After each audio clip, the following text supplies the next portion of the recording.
بالله السميع العليم من الشيطان الرجيم. بسم الله الرحمن الرحيم. السلام عليكم ورحمة الله وبركاته. وعليكم السلام ورحمة الله. الحمد لله الحمد لله رب العالمين، والصلاة والسلام على أشرف الأنبياء والمرسلين سيدنا وحبيبنا محمد صلى الله عليه وسلم وعلى آله وأصحابه ومن سار على دربه وسن بسنته وجاهد حق جهاده إلى يوم الدين. أما بعد. Syukur alhamdulillah, pada kesempatan siang hari ini kita dipertemukan oleh Allah Subhanahu wa taala di tempat yang berbahagia ini. Semoga kita senantiasa dirahmati olehnya. Amin ya rabbal alamin. Salawat dan salam senantiasa tercurahkan hendaknya kepada junjungan Nabi besar Muhammad sallallahu alaihi wasallam, kepada keluarga, sahabat, para tabi'in, para tabi'in, dan kepada seluruh pengikutnya sampai dengan akhir zaman. A'udzubillahi minasyaitonir rajim. Bismillahirrahmanirrahim. Wa hajjahu qaumuh qala atuhajjunni fillah wa qad hadan wa la akhafu ma tusyrikuna bihi illa an yasha'a rabbi syai'an wasi'a rabbi kulla syai'in 'ilma afala tatadhakkarun. Dan dia dibantah oleh kaumnya. Jadi yang dimaksudkan dengan dia di sini adalah Ibrahim, karena sebelumnya adalah ayat-ayat yang mengungkapkan tentang kisah Nabi Ibrahim ya, dalam menyampaikan agama tauhid ya, kepada orang tuanya Azar dan umumnya kepada kaumnya. Dalam 180.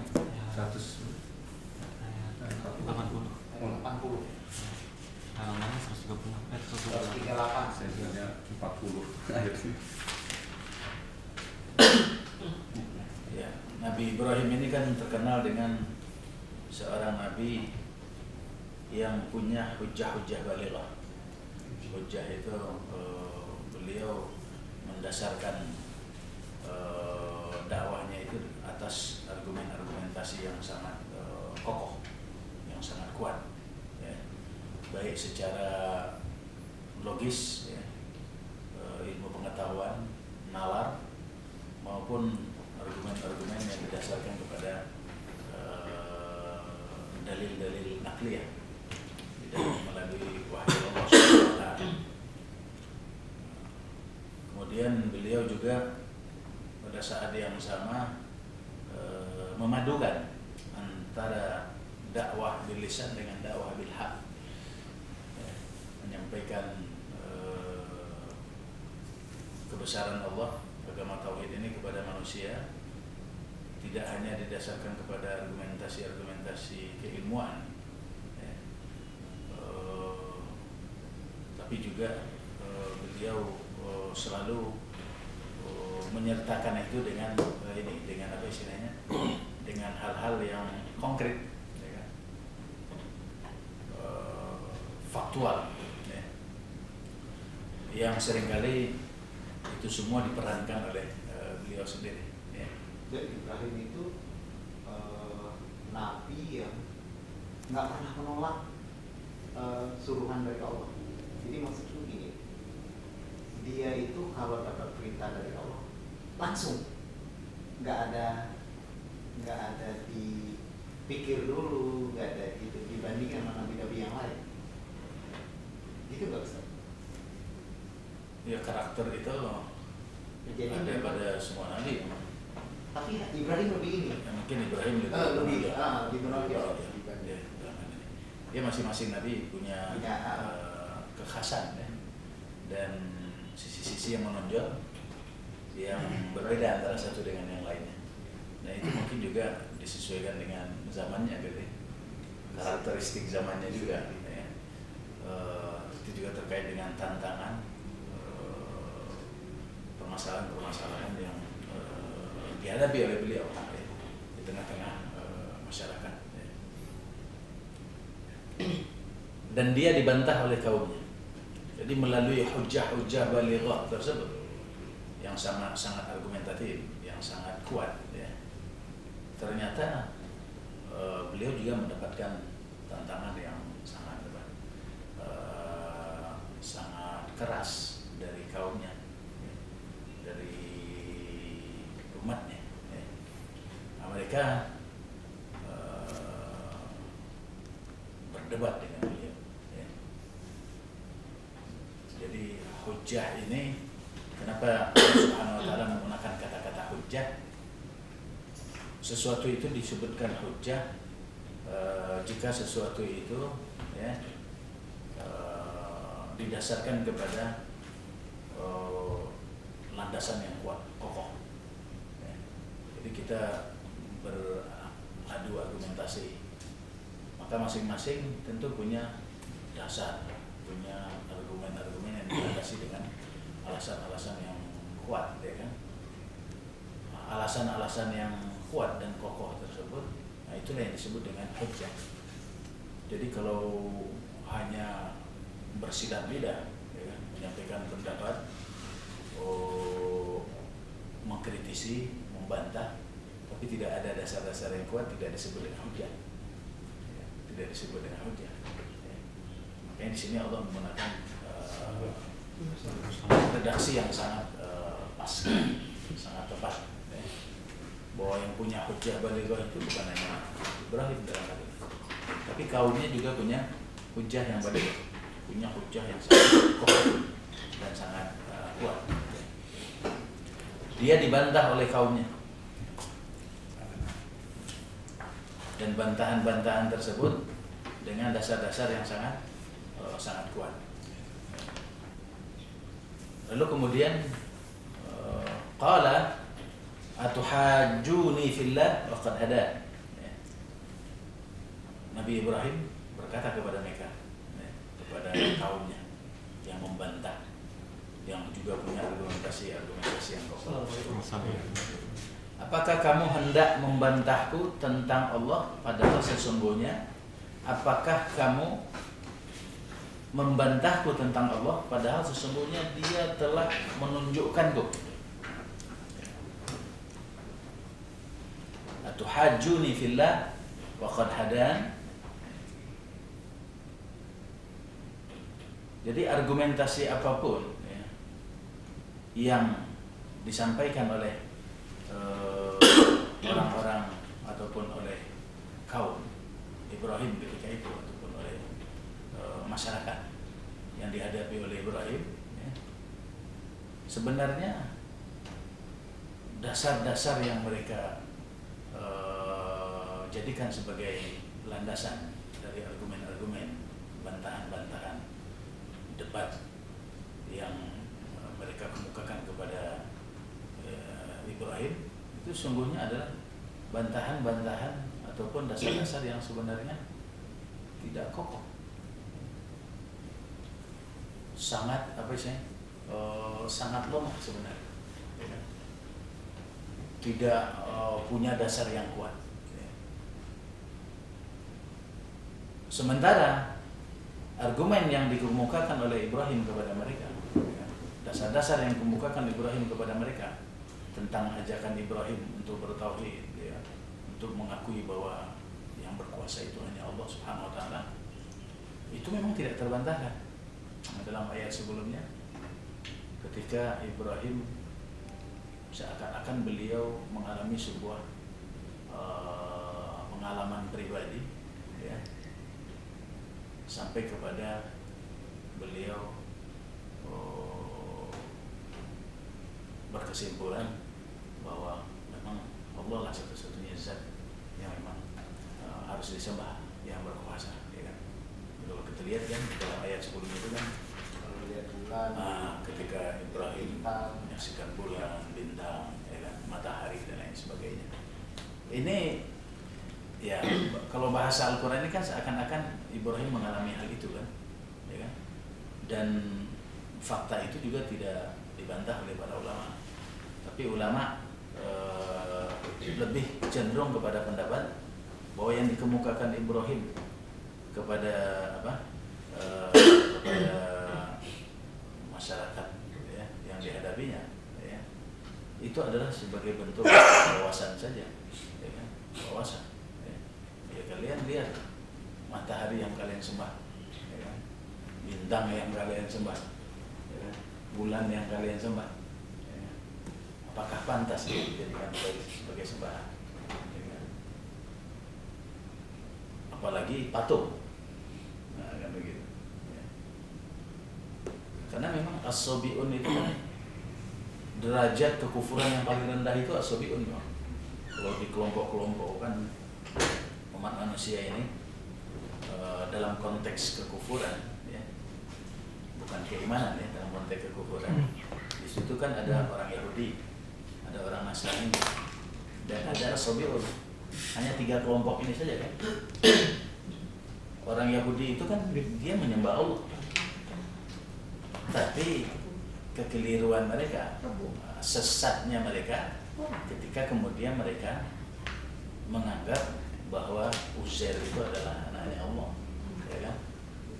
Sama dengan anggapan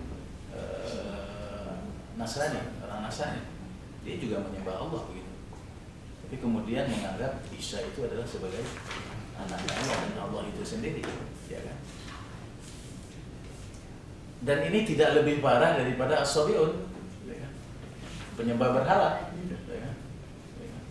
Mana yang lebih parah, menjadikan manusia sebagai Tuhan atau menjadikan berhala sebagai Tuhan, menjadikan pepohonan sebagai Tuhan, menjadikan bulan, bintang ya kan? Matahari sebagai Tuhan?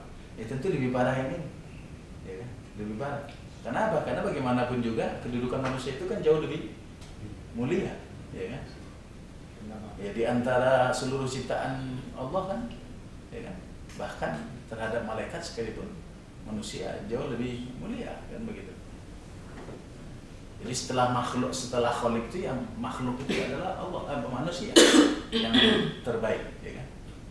Dari ciptaan Allah SWT. Jadi kalaupun kemudian ada yang terjemus menjadikan manusia sebagai Tuhan, ya kan?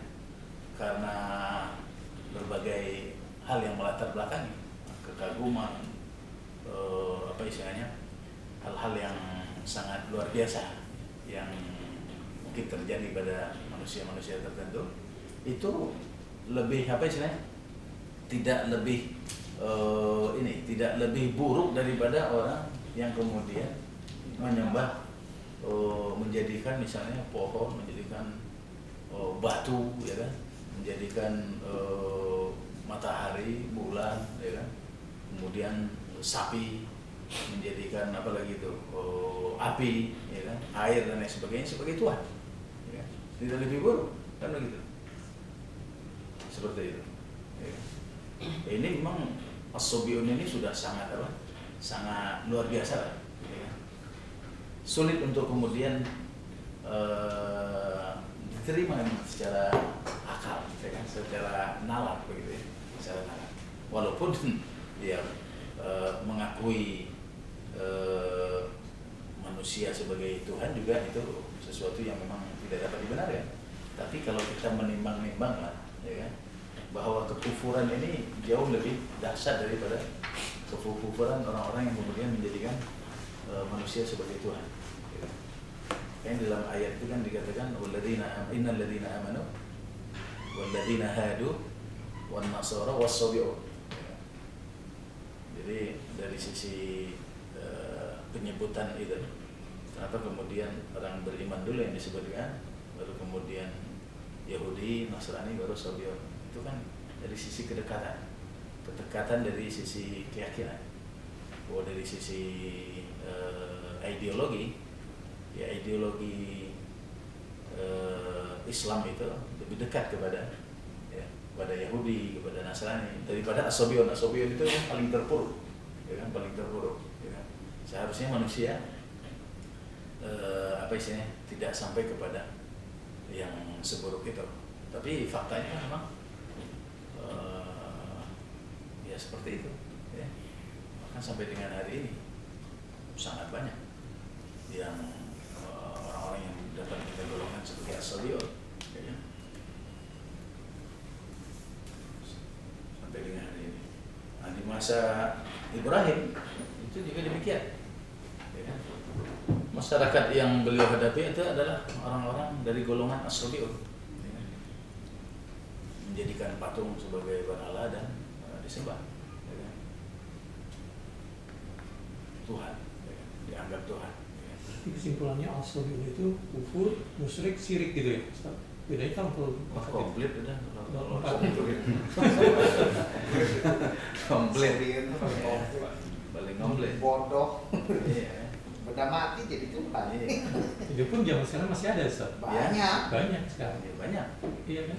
Banyak. Terjadi akhirnya ya. Oke. kalau kita lihat argumen-argumen yang diungkapkan oleh orang-orang Nasrani, orang-orang Yahudi itu ya kan, tentang kenapa kemudian mereka meyakini Isa sebagai Tuhan itu kan memang yang diperlihatkan mereka kan hal yang luar biasa yang ada pada sosok Isa itu ya kan, hal yang luar biasa, dia bisa menghidupkan orang mati ya kan, dia bisa menyembuhkan orang sakit yang tidak pernah bisa disembuhkan yang lain ya kan, dia bisa berbicara pada saat kecil ya kan, lagi di buayan dan lain sebagainya. Itu hal yang luar biasa, spektakuler ya kan. Nah memang ya kalau manusia itu memang punya kehebatan yang luar biasa, apakah kemudian pantas dijadikan Tuhan? Itu kan logika kita. Tapi logika mereka kan melihat ya itu hal yang memang apa istilahnya ya menjadikan mereka wajar kalau kemudian dikultuskan, bahkan dituhankan ya kan? Ya, saya kadang-kadang suka berpikir bingung Ustaz, cara pola berpikirnya dia Tuhan Yesus. Kalau dia anggap untuk agamanya dia, untuk keyakinannya dia Tuhan, itu kan satu zat yang tunggal esa gitu. Kalau pemikiran dia Tuhan itu, Yesus itu Tuhan. Apakah benar itu seperti itu? Karena dia ada Allah Bapa dan Roh Kudus, Trinitas ajarannya dia. Iya. Makanya kalau dia kembalikan lagi ke dia, kondisi keadaan yang sebenarnya, kalau kita Islam, bahwa Allah itu ya zat yang tunggal, sedangkan dia Allah itu Yesus. Makanya saya bingung sampai sekarang dia untuk menyatakan pendapat yang Ya kan ada historisnya. Kenapa kemudian dia sampai kepada kesimpulan bahwa Isa itu Tuhan, kan ada historisnya. Iya. Bahwa Isa itu ya Tuhan itu sendiri. Ya kan? Karena dia hadir di muka bumi, ya kan? Ya kan? Dengan satu apa istilahnya? Sebagai bentuk kasih sayangnya kepada manusia yang harus diselamatkan, yang harus dibebaskan dari segala bencana yang menimpa mereka, dosa dan lain sebagainya ya.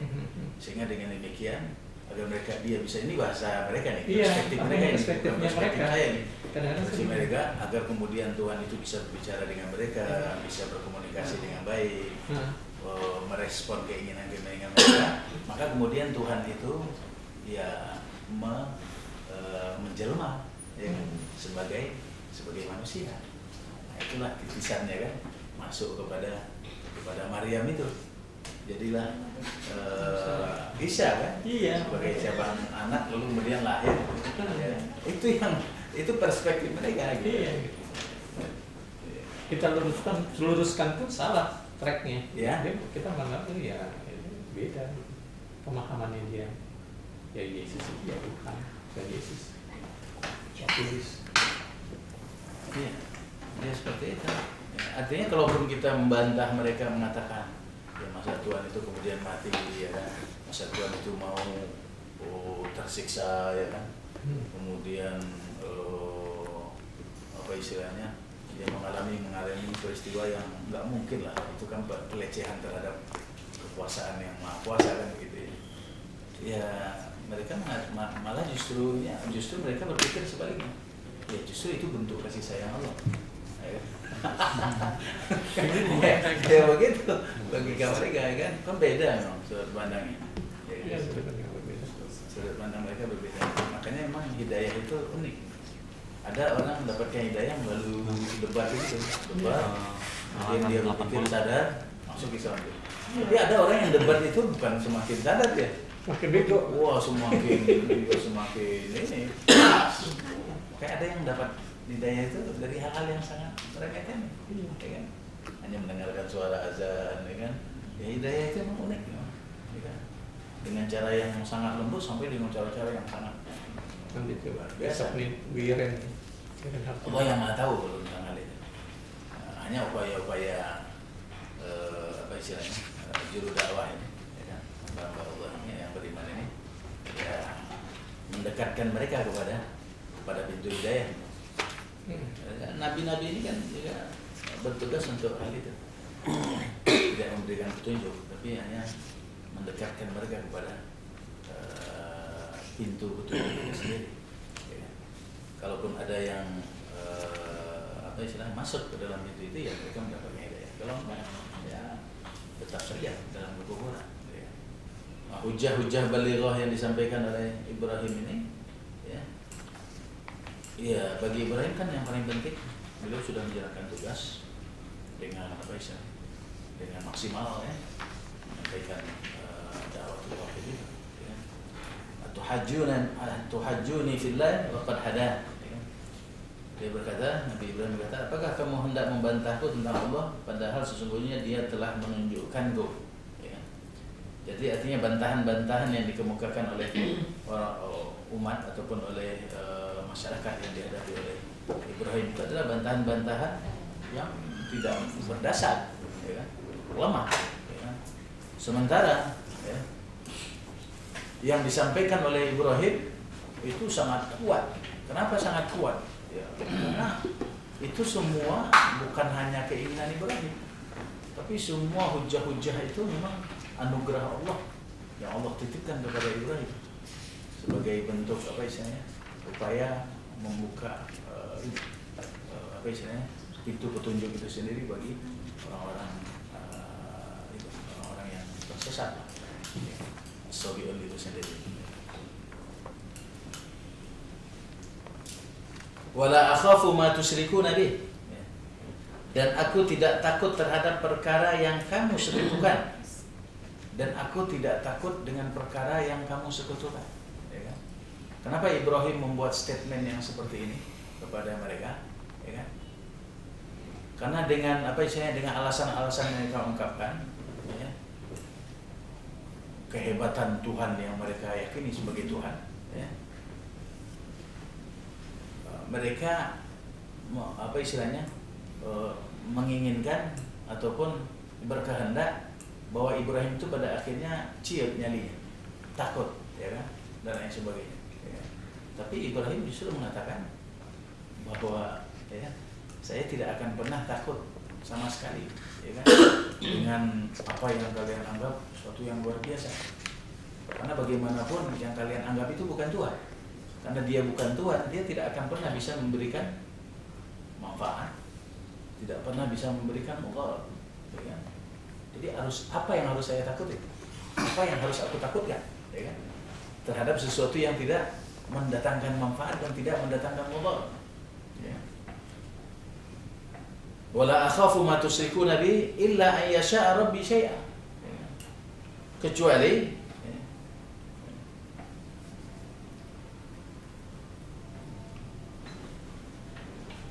Kecuali Tuhanku menghendaki suatu perkara. Artinya kalau datang mudarat itu, kalau datang manfaat itu, kalau saya celaka, kalau aku celaka kata Ibrahim, ataupun sebaliknya, ya, itu sesungguhnya bukan karena Tuhan kamu yang nggak benar itu, ya kan? Tapi karena itu adalah atas kehendak Allah, ya. Karena yang memberikan mudarat dan manfaat itu adalah yang Maha Kuasa. Ya, bukan patung, ya, bukan jin, bukan malaikat, ya, bukan bintang, bukan bulan. Kenapa ini bukan Tuhan ini?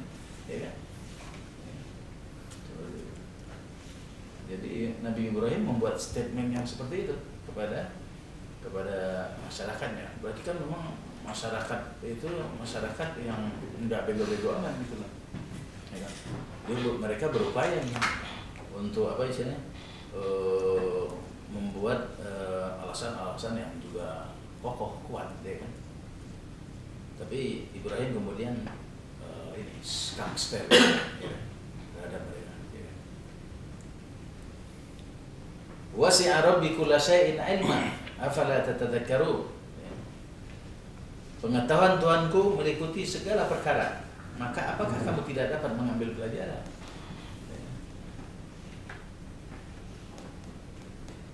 Artinya bahwa ketika manusia itu dianugerahkan berbagai kelebihan, ya kan, akal dan lain sebagainya, ya seharusnya mereka itu betul-betul merenungkan apa-apa yang Allah hadirkan sebagai bukti, ya, tanda-tanda bahwa di situ ada kekuasaan yang maha kuasa, ya kan? Bahwa tanda-tanda ataupun bukti-bukti yang ada itu bukan sebagai sebagai Tuhan yang harus diyakini, tapi itu sebenarnya sebagai jalan untuk membuktikan bahwa yang berkuasa itu adalah yang maha kuasa, ya kan? Maka apakah kamu tidak mengambil pelajaran? Nah, dengan demikian ya seharusnya karena yang memberikan motor itu adalah yang maha kuasa, dan yang akan memberikan manfaat ataupun sebaliknya adalah yang maha kuasa, ya, ya seharusnya siapapun harus harus sadar, ya kan, dengan segala konsekuensinya, ya kan? Artinya kalau mereka tetap kufur, mereka tetap membangkang, ya berarti mereka akan menerima segala risikonya, ya kan? Ataupun sebaliknya, ya nanti kan dijelaskan berikutnya, kan. Wa kaifa akhafu ma asyraktum wa la takhafuna annakum asyraktum billah ma lam yunazzil bihi alaikum sultana fa ayyul fariqaini ahaqqu bil amni in kuntum ta'lamun. Bagaimana aku takut terhadap perkara yang kamu sekutukan, sedang kamu sendiri tidak takut terhadap perbuatanmu yang menyekutukan Allah, dengan perkara yang tidak diturunkan hujjah kepadamu mengenai perkara itu.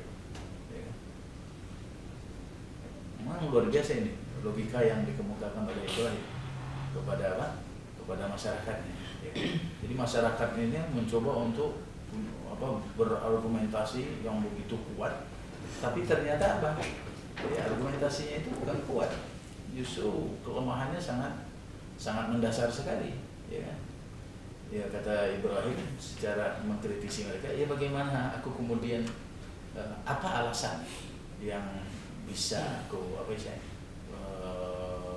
pahami, ya kan, aku mengerti, ya kan, sehingga aku harus takut terhadap sesuatu yang tidak perlu ditakutkan, ya kan.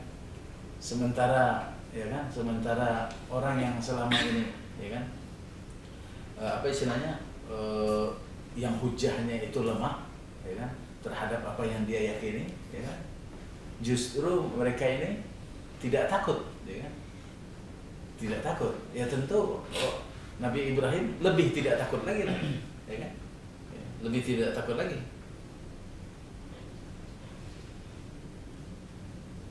Kelompok manakah yang lebih berhak untuk merasa aman jika kamu mengetahui? Ya.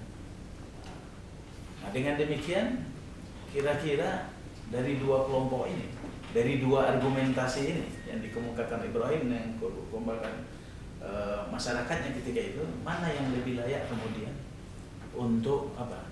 Untuk mendapatkan perlindungan dari Yang Maha Kuasa, ya, mendapatkan anugerah dari Yang Maha Kuasa, ya, baik itu di dunia maupun di akhirat. Ya.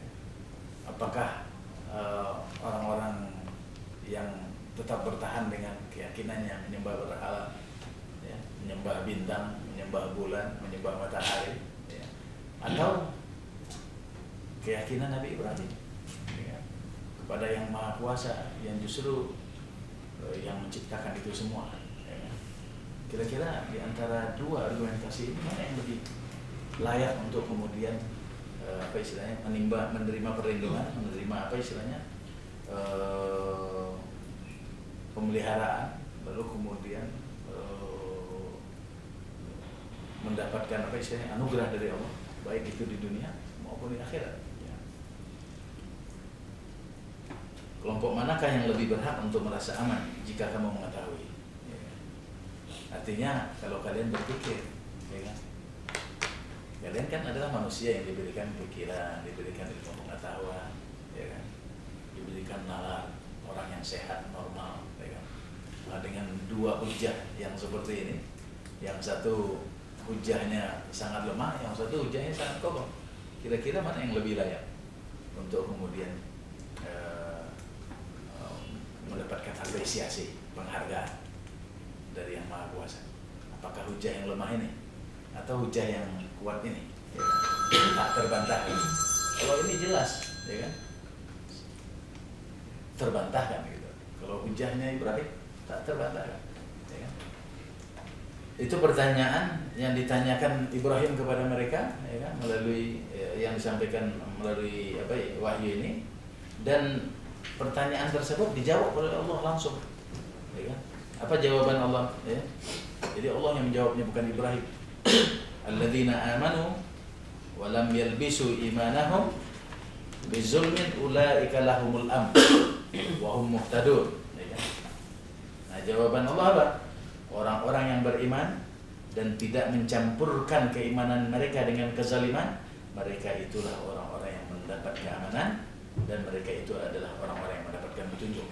Jawaban Allah langsung, ya kan? Jadi ketika Ibrahim mengemukakan kira-kira dari dua argumentasi ini, mana kira-kira yang patut diapresiasi? Ya kan? Mana yang patut diapresiasi? Ya, yang jelas yang Allah menyebutkan berikutnya, yang patut diapresiasi adalah orang yang beriman, ya, dan imannya sama sekali tidak terkontaminasi, tercampur dengan dengan kezaliman, ya. Tidak mencampurkan keimanan dengan kezaliman. Apa yang dimaksudkan kezaliman di sini? Ya kan? Jadi pada satu saat Rasulullah itu didatangi oleh salah seorang, ya kan? Lalu kemudian Rasulullah bertanya kepada orang itu, dari mana dan mau cari siapa? Saya datang dari keluarga saya, mau dengan baginda Muhammad. Kalau saya orang, ada apa? Ya. Kemudian dia bertanya, ya, pertanyaannya itu adalah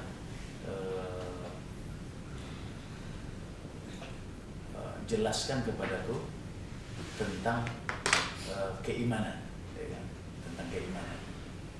Lalu kemudian Rasulullah menjelaskan, ya, dengan kemudian mengemukakan itu rukun iman, ya, dan juga menjelaskan tentang rukun Islam juga ketika itu. Setelah dijelaskan oleh Rasulullah tentang rukun iman dan rukun Islam, ya, lalu kemudian orang ini tiba-tiba mati, meninggal di tempat. Nabi Ibrahim, Rasulullah ketika itu juga kaget dengan peristiwa itu. Ketika jasadnya itu mau diangkat untuk memastikan apa yang terjadi pada orang itu, ya, sahabat yang lain kemudian bersegera mendahuluinya. Diangkatlah jasad itu, dilihat ternyata memang sudah meninggal. Lalu Rasulullah kemudian duduk di hadapan jasad itu. Lalu Rasulullah mengatakan, ya, di dalam hadisnya itu, ya, katakan begini, ya, dalam sebuah riwayat itu Nomor Dawih mengatakan, ya, bahwa Rasulullah SAW bersabda, man u'tiya fasyakar wa muni'a fasabar wa zalama fastaghfara wa zulima faghfara wa sakata. Qala faqalu ya Rasulullah ma lahu? Qala ulaika lahumul amn wa hum muhtadun. Yang artinya, barang siapa yang diberi rizki lalu kemudian mereka bersyukur, dia bersyukur. Tidak diberi rizki, mereka bersabar, ya. Berbuat zalim lalu beristighfar, ya. Dan dizalimi lalu memaafkan. Lalu setelah itu Rasulullah diam. Sahabat Abdullah berkata, lalu para sahabat yang lainnya juga mengatakan kepada Rasulullah, apa imbalan bagi orang yang berbuat demikian, ya Rasulullah? beliau membaca ayat, ya, bagi mereka itulah keselamatan dan mereka itu adalah orang yang mendapatkan petunjuk. Ya. Ulaika lahumul am wa hum muhtadun. Ya. Jadi artinya bahwa manusia itu mungkin untuk bersih dari kezaliman itu nggak mungkin lah, ya. Pasti mereka melakukan perbuatan zalim, walaupun kezaliman yang paling kecil sekalipun. Tapi seharusnya orang yang berbuat zalim itu harus, ya, ketika dia menyadari itu adalah kezaliman, dia bersegera beristighfar. Kalau dia pun terzolimi, ya kita ini kan kadang-kadang dihadapkan dengan 1-2 keadaan, menzolimi ataupun terzolimi. Kalau kita terzolimi, maka kita kemudian bersegera memaafkan orang yang berlaku zalim kepada kita, bersegera memberikan maaf berlaku zalim. Lalu kemudian kezaliman itu sendiri kan yang paling rendah kan menzalimi diri sendiri. Yang paling besar kezaliman itu adalah mempersekutukan Allah. Inna syirka la zulmun azim. Bahwa mempersekutukan Allah itu adalah kezaliman yang paling besar. Jadi kalau seseorang kemudian mempersekutukan Allah, lalu kemudian sadar, beristighfar, mohon ampun, ya, Allah akan ampun. Ya. Apalagi orang yang datang, ya, lalu kemudian bertanya apa yang harus dia lakukan, ya. Lalu Rasulullah menjelaskan, ya, dan Allah yang Maha tahu tentang apa yang ada di dalam hatinya. Lalu kemudian tiba-tiba meninggal dunia, ya kan? Maka orang ini adalah orang yang layak untuk mendapatkan al-amnu dan layak mendapatkan petunjuk. Al-amnu yang dimaksudkan di sini oleh para ulama tafsir itu adalah keamanan. Ya, keamanan di sini maksudnya artinya bahwa mereka itu dipelihara oleh Allah nanti di alam akhirat. Artinya dimasukkan Allah ke dalam surga. Ya. Artinya dijaga dari hal-hal yang mungkin akan apa istilahnya, menjerumuskan mereka ke dalam neraka. Kekurangan, keterbatasan mereka ketika di dunia, mereka akan dilindungi Allah dari hal itu semua dengan rahmatnya, ya. Kemudian yang dimaksudkan dengan muhtadun, hidayah, bahwa ketika mereka di dunia, mereka akan senantiasa diberikan anugerah oleh Allah SWT berupa berbagai macam petunjuk, ya. Nah itulah orang-orang yang senantiasa menjaga keimanan mereka dari segala sesuatu yang akan merusak keimanan itu, terutama perbuatan syirik, mempersekutukan Allah. Caranya apa? Bukan kita tidak mungkin mempersekutukan Allah, mungkin, walaupun dengan hal-hal yang mungkin kita anggap kecil, gitu ya. Karena dulu kita pernah bahas itu soal syirik itu, ya kan? Syirik itu kadang-kadang datang dari diri manusia dan di luar dari sadarnya mereka, gitu. Oleh karenanya ketika kita sadar melakukan itu, kita beristighfar, itu jelas. Istighfar, ya. Mohon ampun kepada Allah, ya. Nah, dengan demikian, ya insya Allah akan kemudian memberikan keamanan dan petunjuk, ya, pada orang-orang yang kemudian menjaga keimanannya. Jadi kan jelas jawaban Allah SWT, alladzina amanu wa lam yalbisu imanahum bizulm, yakni orang-orang yang beriman dan keimanan mereka tidak terkontaminasi dengan kesyirikan, ya. Maka mereka lah yang layak untuk mendapatkan keamanan dan mendapatkan petunjuk. Jadi dari dua kelompok tadi, ya kan, ya memang yang paling layak adalah apa yang diyakini oleh Nabi Ibrahim, bukan yang diyakini oleh orang masyarakat, ya, masyarakat yang jelas-jelas mempersekutukan Allah dengan sebagainya. Wa tilka hujjatuna atainaha Ibrahim ala qaumi narfa'u darajatin man nasha inna rabbaka hakimun alim.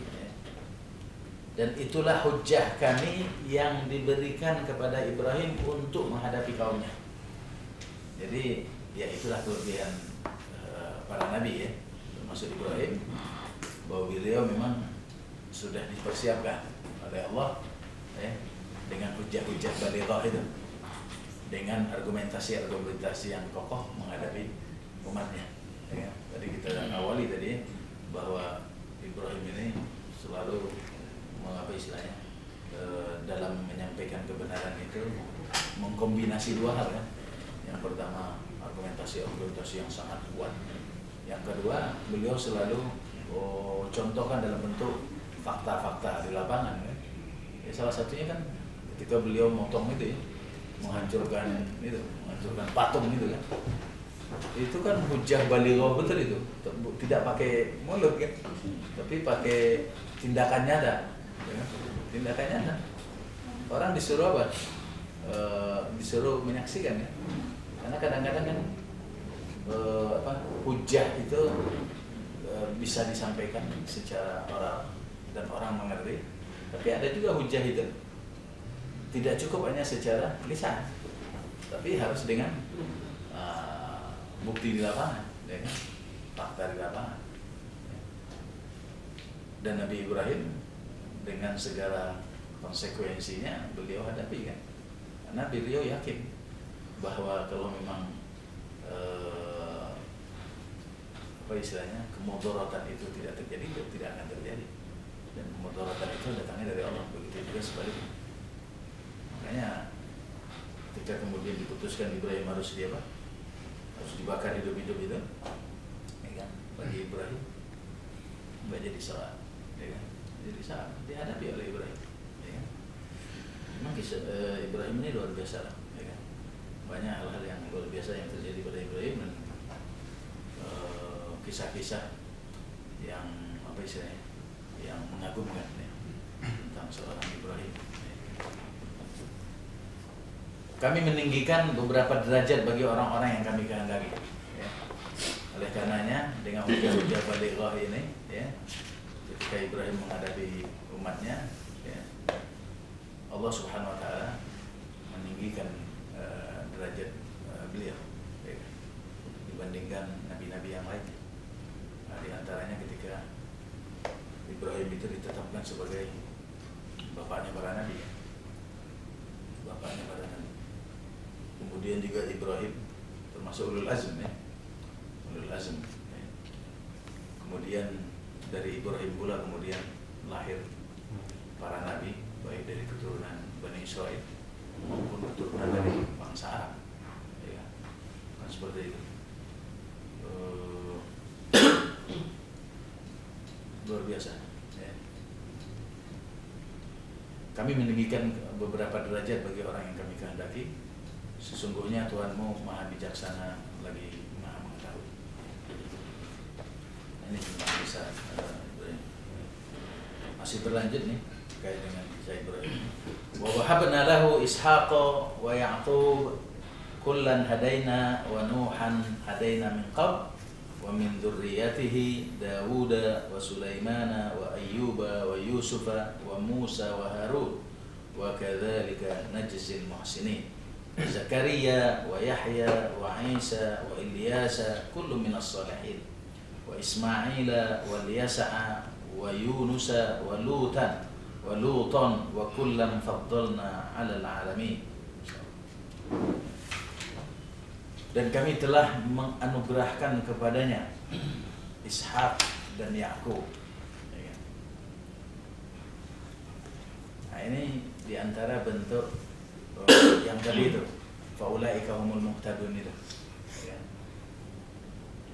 Nabi Ibrahim diberikan ketinggian derajat, ya, beberapa derajat.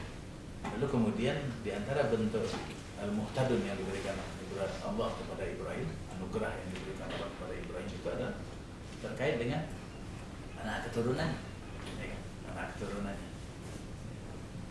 Nah, diantara anugerah Allah yang terkait dengan anak keturunannya adalah ketika Ibrahim dianugerahkan Allah seorang Ishak dari Sarah. Nah, cerita Sarah mendapatkan Ishak itu kan luar biasa itu. Ya, Sarah dengan Ibrahim ini kan sampai dengan hari tuanya kan tidak punya anak. Ya kan? dan dinyatakan memang tidak mungkin punya anak, mandul lah istilahnya. Usia sudah sangat tua, ya punya Ismail aja usianya kan sudah nggak mungkin lah punya anak, hampir 90 tahun kalau nggak salah. Nabi Ibrahim. Lalu kemudian Allah mengutus para malaikat kan, para malaikat diutus oleh Allah datang menyerupai manusia, langsung ketemu dengan ketemu dengan siapa? Ketemu dengan Sarah, menyampaikan bahwa Sarah akan punya anak yang bernama Ishak. Ini kisahnya hampir mirip dengan kisah-kisah Nabi yang lain juga. Dengan Maryam juga begitu kan, bahkan Zakaria juga begitu kisahnya.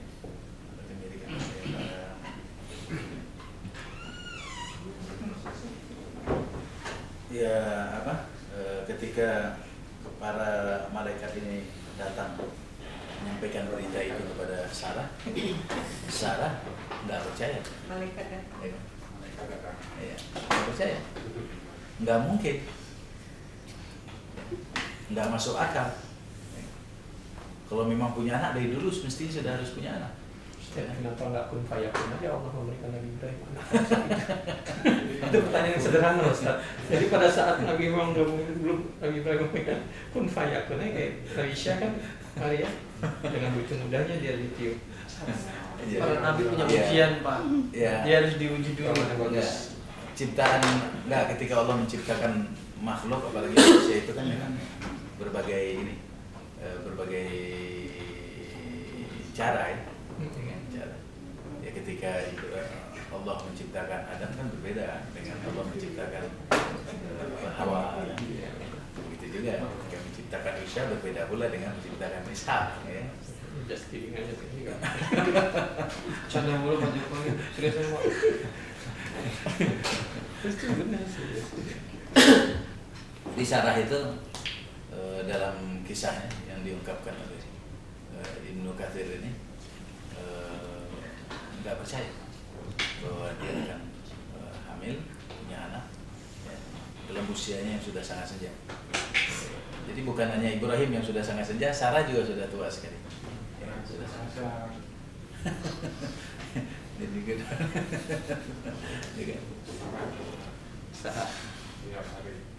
Ya ini kan masalahnya adalah anugerah, ya. Anugerah yang diberikan Allah kepada Ibrahim dan keluarganya. Maka lahir kemudian dalam usianya yang sudah sangat tua. Ya. Nah, nanti dari Ishak itu pun lahir seorang Yakub. Ya. Dan mereka ini adalah orang-orang yang luar biasa, ya. Anugerah Allah. Ya.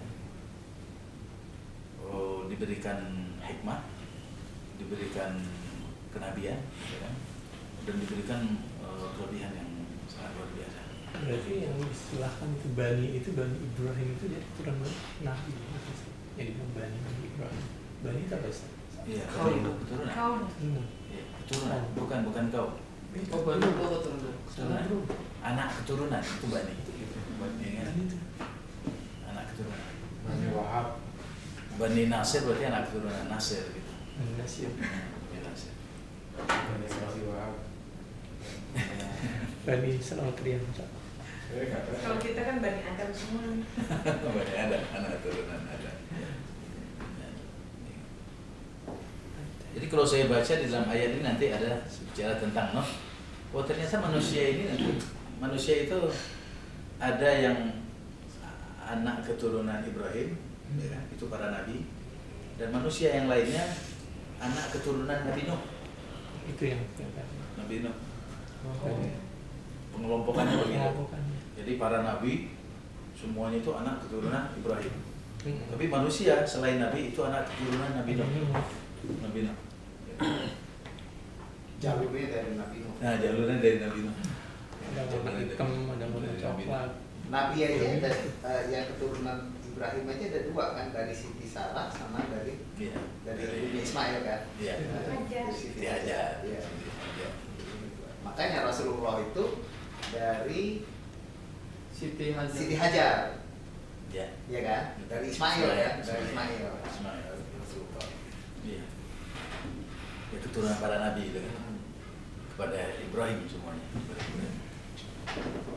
Nah ini kan ceritanya kan tentang masih berupa anugerah yang Allah berikan kepada Ibrahim. Ya. Terkait dengan kata-kata al-amdu wal muhtadun itu kan, yang mendapatkan apa? Anugerah di dunia dan ini perlindungan di akhirat. Nah, ini masih apa istilahnya mata rantai dari kisah bagaimana Allah Subhanahu Wa Taala memberikan anugerah kepada Ibrahim, ya kan? Berupa anak yang bernama Ishak, Yakub, ya. Rasa yang tidak mungkin punya anak, tapi kemudian kemudian diberikan Allah anak, ya, Ishak, Yakub. Kepada masing-masing dari keduanya kami beri petunjuk. Artinya bahwa memang Ishak dan Yakub ini dipersiapkan Allah, ya. Sama dengan Ibrahim, ya. Sehingga kemudian dari Ishak dan Yakub ini nanti kemudian lahirlah Yusuf, para nabi yang lainnya. Dan sebelumnya kami memberikan petunjuk pula kepada Nabi Nuh dan kepada sebagian dari keturunannya, yaitu Daud, Sulaiman, Ayub, Yusuf, Musa, Harun, ya. Nah ini menariknya di sini nih, ya. Jadi sebelumnya kami memberikan petunjuk pula kepada Nabi Nuh, ya. Nabi Nuh ini kan dekat ke Adam, ya. Dekat ke Adam itu Nabi Nuh, Nabi Nuh dekat ke Adam. Kenapa Nabi Nuh itu diberikan petunjuk, ya kan? Sama ininya dengan apa? Dengan Ibrahim, ya. Karena ternyata kalau kita lihat kisahnya Nabi Nuh itu, semua manusia di muka bumi di zaman dia, di zaman Nabi Nuh itu kan ditenggelamkan Allah di dalam lautan, Ya. ditenggelamkan Allah, kecuali orang-orang yang berada di perahu aja, yang bersama Nabi Nuh. Itu seluruh dunia ya? Seluruh dunia, jadi di muka bumi habis, di muka bumi itu dihabiskan Allah, ya kan, ditenggelamkan. Berarti memang tsunami-nya luar biasa di dunia ini. Banjirnya. Banjirnya memenuhi bumi. Itu benar nggak sih, Ustaz, fakta arkeologisnya tentang perahunya Nabi Nuh yang ditemukan? Kalau yang ditemukan Allah alam. Oke. Karena secara Yang jelas kayaknya dari memang Pulau Jawa ya Pak? Nah, kan kebetulan lagi tuh yang kemarin di Musola Bagus Salam. itu nanti kita tanya Ada di Cibubur. bahwa yang menyelamatkan Nabi Nuh Kayaknya dan dari Jepara. pengikutnya itu ya memang perahu. Kaunya kan dari kayu ya tante. Dari kayu. Iya. Sih belum ada. Krakatau Steel belum jadi. Dari kayu. Krakatau Steel belum Dan jadi. memang pada zaman Nabi Nuh itu kan memang salah satu apa misalnya keahlian orang adalah membuat perahu. Membuat perahu. Cuman perahu yang saat itu yang rupanya kayak mana?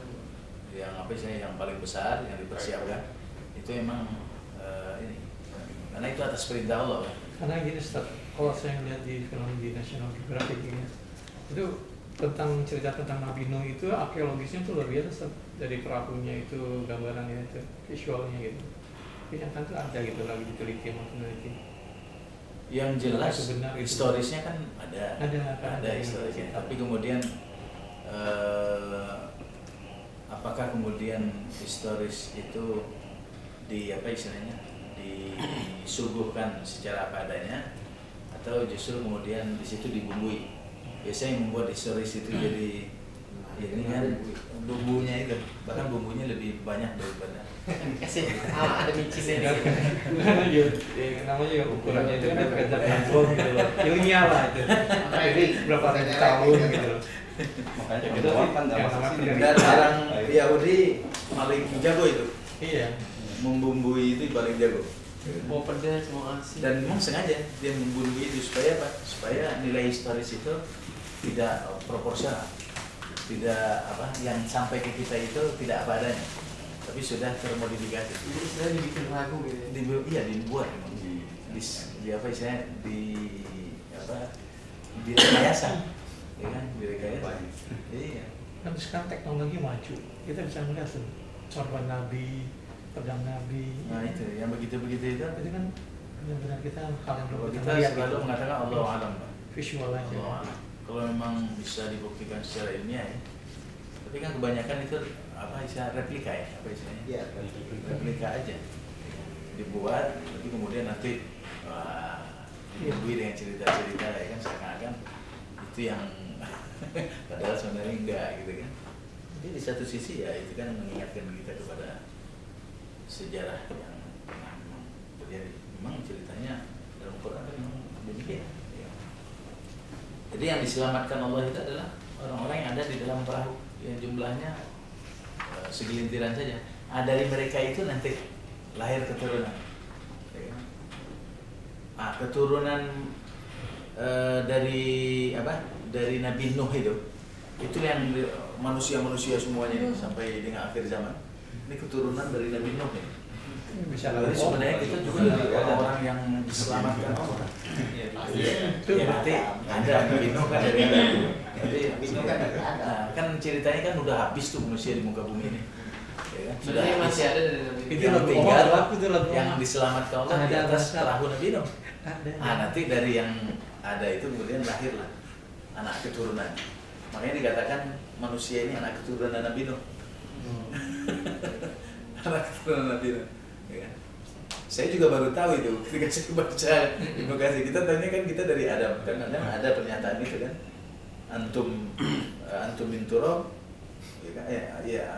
Antum min Adam wa Adam min turab. Ada. Ya. Bahwa kalian dari Rasulullah itu yang mengatakan. Ya.